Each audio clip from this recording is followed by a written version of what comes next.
RSA STF Kadapa అటవీ division పరిధిలో 3 ఎర్రచందనం స్మగ్లర్లు అరెస్ట్. 26 ఎర్రచందనం దుంగలు, 1 కారు స్వాధీనం.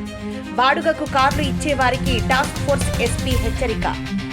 కడప డివిజన్ సీకేదిన్నె మండలం పరిధిలోని అటవీ ప్రాంతంలో 3 ఎర్రచందనం స్మగ్లర్లను టాస్క్ ఫోర్స్ పోలీసులు అరెస్టు చేసి వారి నుంచి 26 ఎర్రచందనం దుంగలు, 1 కారును స్వాధీనం చేసుకున్నారు. ఈ కారును సెల్ఫ్ డ్రైవింగ్ కోసం బాడుగకు తీసుకొని అందులో ఎర్రచందనం అక్రమ రవాణా చేయడం విశేషం.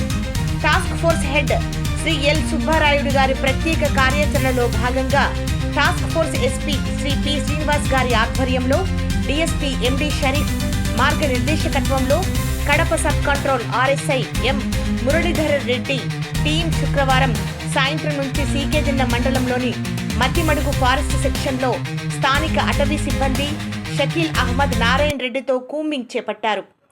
కోలుములపల్లి సమీపంలో కొంతమంది వ్యక్తులు 1 కారు వద్ద కనిపించారు. వారిని చుట్టుముట్టేందుకు ప్రయత్నించగా వారు పారిపోసాగారు. అయితే టాస్క్ ఫోర్స్ సిబ్బంది వారిని వెంబడించి 3 పట్టుకోగలిగారు. ఆ పరిసర ప్రాంతాల్లో వెతకగా 26 ఎర్రచందనం దుంగలు లభించాయి. పట్టుబడిన వారిని అన్నమయ్య జిల్లాకు చెందిన వారిగా